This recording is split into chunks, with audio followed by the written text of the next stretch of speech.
My family thought they had me in their pocket, a reliable ATM, always there for them. But one shocking discovery, hidden in plain sight, ripped that illusion apart and unleashed a fury they never saw coming.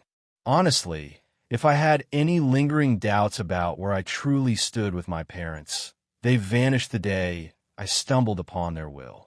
And it wasn't some dramatic family meeting where they bravely broke the news. Oh no, I found out completely by accident. Pure dumb luck, you could say. It happened just a few months ago when I was at their house, the very house I'd been helping them pay for religiously for the past 5 years. The mortgage, the endless grocery runs, even patching up whatever broke around the place. I was the only one, keeping their world spinning. Meanwhile, my brother Eric, he did absolutely nothing. And when I say nothing, I mean nothing. No job, zero responsibilities. He just lounged around, waiting for life to hand him everything on a silver platter. And my parents, bless their hearts, were apparently all too happy to oblige. That particular day, Dad asked for my help with some paperwork. Because neither of them could ever be bothered to figure out how to scan documents themselves. So there I was, knee-deep in legal and financial stuff, not thinking twice about it. Until I saw it. A folder, unassuming, but with a label that screamed, estate plan and last will and testament. It was just sitting there, right in the stack. Now, I'm not usually a snoop, but curiosity? It absolutely devoured me. After all, I was the one making sure they had a roof over their heads. Was it really out of line to wonder how things were set up for the future? So I opened it, and that's when I saw the words that made my stomach drop, made my whole world tilt on its axis. Everything. Everything was going to Eric. The house. Their entire life savings. All their assets. Not a single mention of me, except for some generic, dismissive lines about loving both their sons equally. Yeah, right? Equally. That's why they made sure their golden child would inherit every last thing, while the son actually keeping them afloat didn't even warrant a footnote. A cold, sickening realization washed over me. I felt like such a fool. Here I was, bending over backward for them, but to make sure their bills were paid, that they never had to worry about food. And they, the whole time, were sitting back, plotting a future where I got absolutely nothing. And Eric? He wasn't just lazy. He was entitled. He never lifted a finger, never contributed a dime. But somehow, he convinced them he deserved it all. Maybe it was because he was the younger son. Maybe they just always babied him. Or maybe he just knew exactly how to manipulate them. Whatever the reason, they had made their choice. I sat there, staring at the paper. My hands were shaking, trembling with a mix of white-hot rage and gut-wrenching betrayal. How long had this been planned? Had they always intended for me to just be their free financial safety net, with nothing in return? Did they ever appreciate anything I did for them? I have no idea how long I sat there, lost in that dark spiral. But eventually, Dad noticed I wasn't scanning. "Hey, Jake, what's taking so long?" he called, walking back into the room. I didn't even try to hide the will. I just held it up, looking him dead in the eye. "So, this is how it is," I said, my voice unnervingly calm, a terrifying quiet before the storm. "Everything to Eric. After everything I've done for you." Dad's face went pale for a second. Then he sighed like I was some little kid throwing a tantrum. "Jake, it's not what you think." "Really?" I snapped, my calm finally cracking. "Because it looks pretty damn clear to me. I've been paying your mortgage, helping with groceries, fixing this house up while Eric does nothing, and you still decided he's the only one who matters." Dad looked uncomfortable, shuffling his feet. But instead of actually explaining himself, he just mumbled, "It's complicated." That was it. No apology. No attempt to justify it beyond those two utterly useless words. Just a weak excuse and an expectant look, like he was waiting for me to just drop it and go back to being their personal ATM. I should have walked out right then and there. But I wanted to hear it from both of them. So I called out for Mom. When she came in and saw the will in my hands, her reaction wasn't much better. She at least had the decency to look guilty. But the words that came out of her mouth made my blood boil. "Jake, honey, you don't need the inheritance," she said, so gently, like she was doing me a favor. "You have a good job, you're independent. Eric, well, he struggles. We just want to make sure he's taken care of." That was the moment something inside me snapped. They weren't clueless. They knew exactly what they were doing, and in their minds, it was completely justified. They had spent years enabling Eric's laziness, and now they were planning to reward it by handing him everything, while I got tossed aside like an afterthought. I took a deep breath, clenched my jaw, and slowly set the will down on the table. "Got it," I said, my voice eerily calm again. "Glad to know where we stand." Then I turned and walked out of the house, ignoring their weak protests as I slammed the door behind me. They had made their decision. Now it was time for me to make mine. I didn't go back to their house after that. Not a single call. Not a single check-in. For the first time in years, I let them handle their own damn problems. If they needed something fixed, they could figure it out. If they needed groceries, they could find their own way to the store. And most importantly, if that mortgage bill showed up, well, I wasn't the one paying it anymore. The silence lasted about 2 weeks. At first, I think they assumed I was just pouting, that I'd come crawling back like always. Maybe they expected me to cool off and apologize for daring to question their decision. But as the days kept passing with no word from me, and more importantly, no financial help, you could practically feel the shift in their attitude. Then, one afternoon, my phone buzzed. Dad texted, "The property taxes are due." That was it. No, "Hey, how have you been?" No, "Sorry for what happened." No, "We really appreciate everything you've done." Just a cold, transactional message, as if I were still the walking bank they could tap into whenever they pleased. I stared at the screen for a moment, almost amused by how utterly predictable they were. They really thought they could just demand money like nothing had happened, that I'd keep playing my part as their financial safety net. Even after they'd made it crystal clear I was disposable, I calmly typed back, "I'm sure Eric will handle it, since the house is his and all." It took exactly 5 minutes before my mom called. I let it ring. Then another text came through. "Mom, Jake, please don't be like this. We need to talk." Oh, now they wanted to talk. Now that their bills were piling up and reality was finally slapping them in the face. I waited an hour before replying.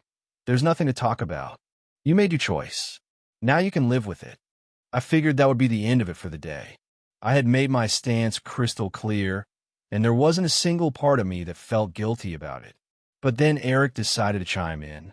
His text came in late that evening, and the second I saw his name pop up on my phone, I knew it was going to be something obnoxious. Sure enough, when I opened it, I was greeted with pure entitlement. "Eric, dude, why are you being such a drama queen? It's not a big deal. Just help them out like you always do."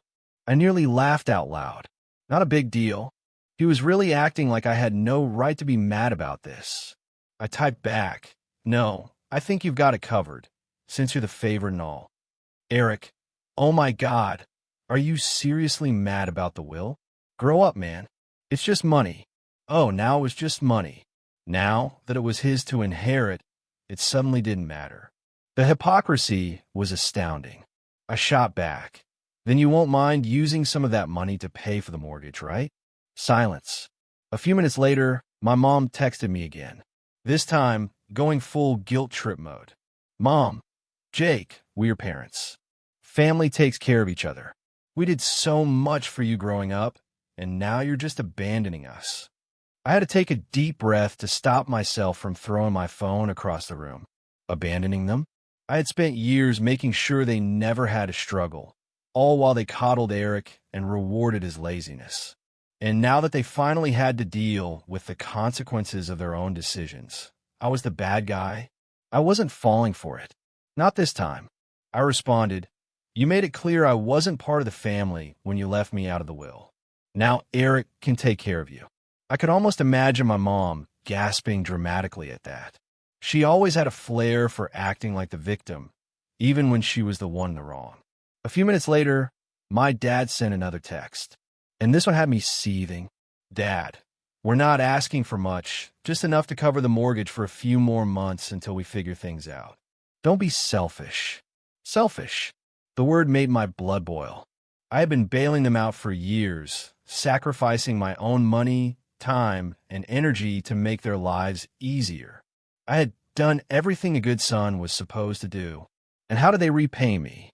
By making sure I got nothing in return. And now, when I was finally standing up for myself, I was the selfish one. I clenched my jaw, took another deep breath, and typed back, "No, I'm done." Then I turned off my phone. They had made their choice. Now, they were going to live with it. The silence lasted a day.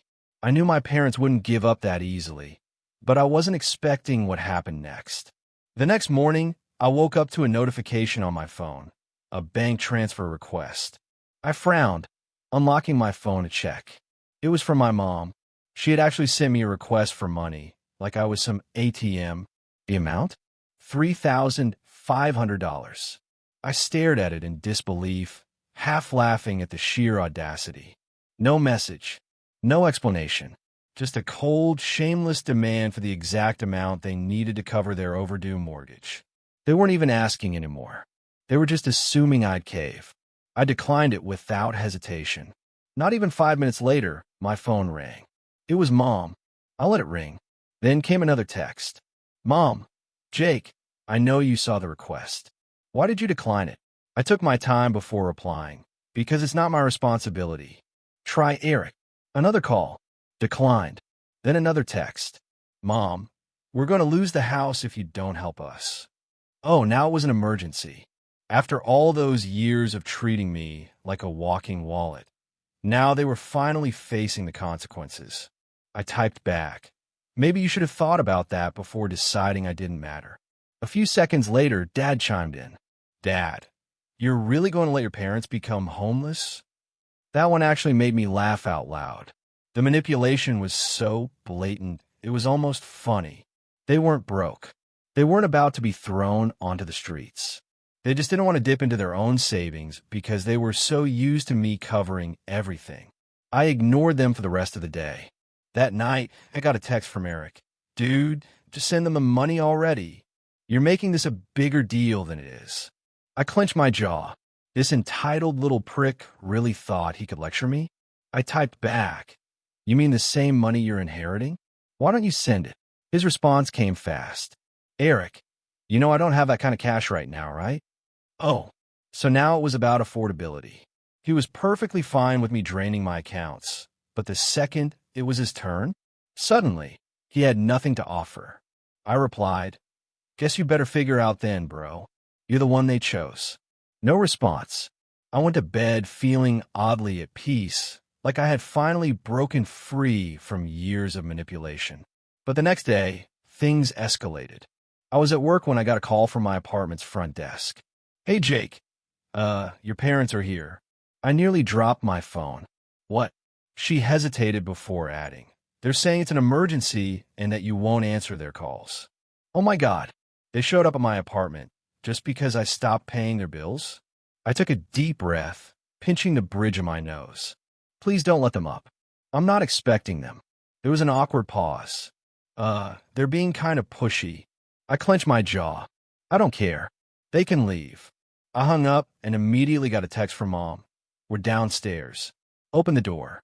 No question, no explanation, just another demand. I didn't reply. Another text from Mom. "Jake, we're not leaving until you talk to us." I exhaled sharply, standing up from my desk. They weren't going to back down. Fine. I was about to teach them a lesson they wouldn't forget. I grabbed my keys and stormed downstairs, my blood boiling. I wasn't scared. I was furious. The sheer audacity of these people to show up at my home, uninvited, demanding money like I was their personal ATM, not even a phone call first. Not even a half-hearted apology. Just a full-on ambush. They really thought they could just corner me into submission, like I was some naive kid. I yanked the door open, and there they were. Mom, Dad, and of course Eric. all standing in a tight little formation like they were about to stage a family intervention. Mom had her arms crossed, her classic disappointed mother look locked and loaded. Dad was standing stiff, hands in his pockets, his expression a mix of frustration and entitlement, like he couldn't believe I was actually making him do this in person. And Eric, the little leech, had the nerve to look bored, like this whole situation was just mildly inconvenient for him, like he wasn't the reason any of this was happening. The moment Mom saw me, she went full theatrics. "Jake, finally, we need to talk." I leaned against the door frame, arms crossed. "No, you need to leave." She blinked, as if she physically couldn't comprehend what I just said. "Excuse me. You heard me." My voice was calm, controlled, but firm. "You don't get to just show up at my apartment, demanding money. That's insane." Dad let out a sharp scoff. "Are you really going to let us lose the house over a petty grudge?" I let out a cold laugh. "Petty grudge?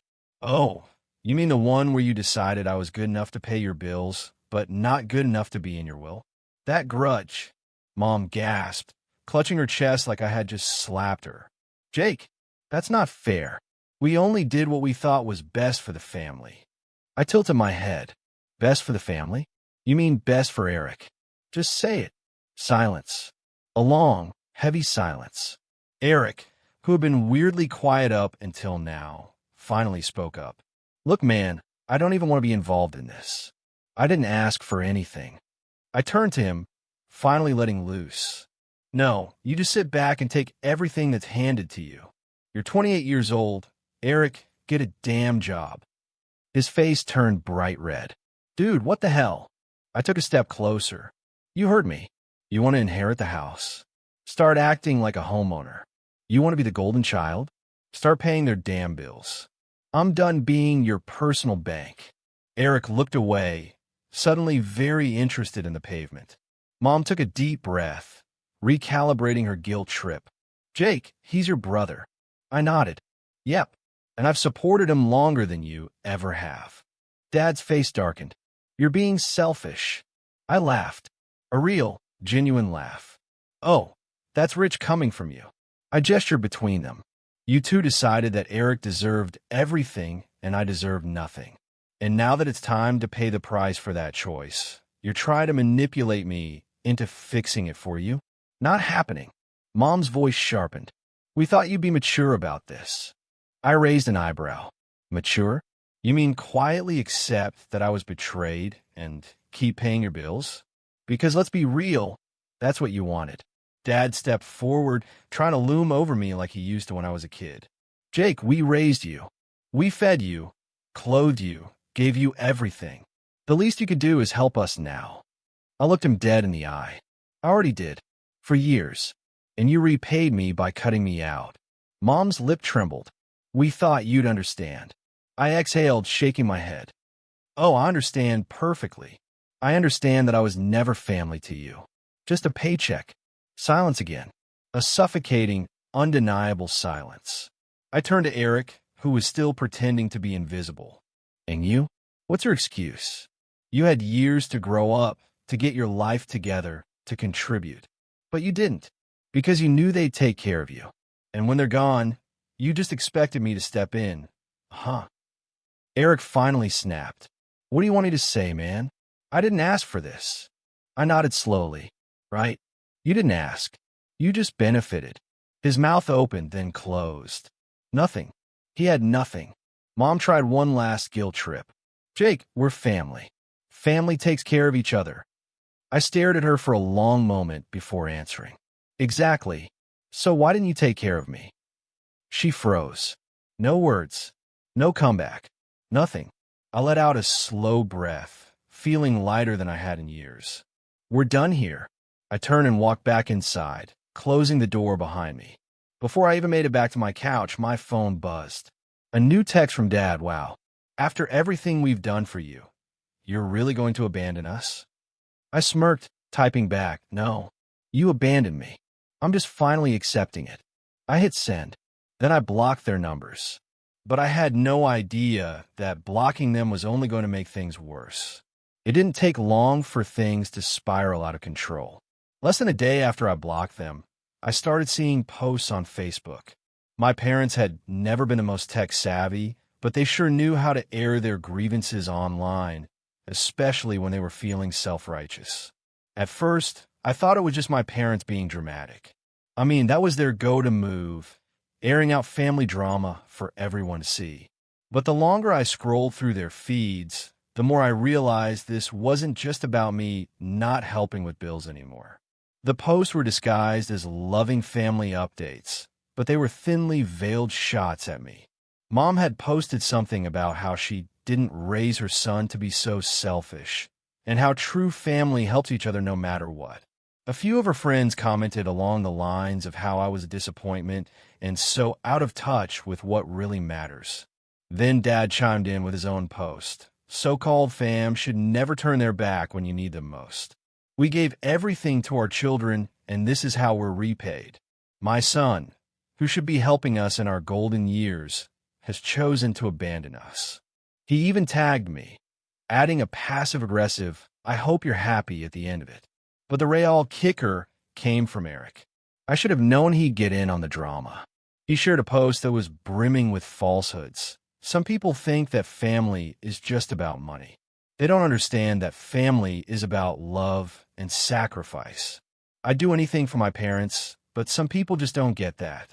They're too wrapped up in themselves to realize that true love is about helping those who raised you. He even threw in a disguised jab at me. I wish some people could learn what it really means to be family. I love my parents, and I'm grateful for everything they've done. That was it. That was my breaking point. I sat there, staring at the screen in disbelief. How had it gotten to this point? They'd turned this entire situation around, made me the villain. The selfish son who wasn't willing to support his sacrificial parents. The son who didn't appreciate all the love they gave me over the years. How could they? I had always been the one who worked hard, the one who contributed, the one who never complained. I had to swallow the fact that somehow they had convinced themselves they were in the right, and now they were telling everyone that I was the problem. I didn't want to react immediately.